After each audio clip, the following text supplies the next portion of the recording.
சின்ன மருமகள் next week new promo ரொம்பவே குழப்பத்தில் இருக்காங்க. சாவித்திரி என்னென்னவோ பிளான் பண்ணோம், ஆனால் கடைசியில் இப்படி ஆயிடுச்சுன்னு சொல்லிட்டு, அம்மா நான் அப்போவே சொன்ன ஆரம்பத்திலே இதெல்லாம் வேண்டான்ட்டு எப்படியாச்சும் பிளான் பண்ணி இந்த வீட்டுக்குள்ளே போகிறத விட்டுட்டு இப்படி பண்ணிட்டேமான்றாங்க. ஏன் தான் இப்படி இருக்கே எனக்கு கொஞ்சம் கூட புரியலன்றாங்க. நான் என்னடி பண்ணிட்டோம் இப்படி எல்லாம் நடக்கணும்னு எனக்கு தெரியுமான்றாங்க. ஆமாம் தெரிஞ்சிருக்கணும் முன்னாடியேன்றாங்க. அது சொல்வார் பேச்சுன்னு கேட்கணும், நான் சொல்கிறதுமே கேட்காத உன் இஷ்டத்துக்கு எல்லா விஷயங்களையும் பண்ணி இப்போ பிரச்சனை தரமா தேவையில்லாதன்றாங்க.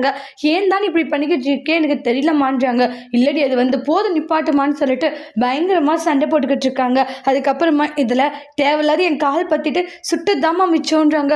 காலெல்லாம் எரியுது, எனக்கு ரொம்ப கஷ்டமாக இருக்குன்னு சொல்லி ஃபீல் பண்ணிக்கிட்டு இருக்காங்க. தாமரை சேது கிடைக்கணுன்றதுக்காக தான் இவ்வளோ பண்ணோம், இப்படியெல்லாம் நடக்கணும் யாருக்கு தெரியுங்க பார். ஒரு விஷயம் நம்ம பண்ணுறோன்னா அதில் மேடு பள்ளம் எல்லாமே இருக்க தாண்டி செய்யும். ஆமாம் இந்த டைலாக் ஒன்றும் குறைச்சல் இல்லைம்மா அப்படின்னு சொல்லிட்டு சண்டை போட்டுக்கிட்டு இருக்காங்க. அந்த குடும்பத்தை கண்டிப்பாக பழி வாங்காத விடக்கூடாது, நம்மளை இந்த நிலைமைக்கு ஆளாக்குனவங்கள பழி வாங்கலாண்டி நீ கவலைப்படாதுன்னு சமாதானப்படுத்துகிறாங்க. அதோடு இந்த பிரம்மவை முடிச்சிருக்காங்க. தேங்க்யூ.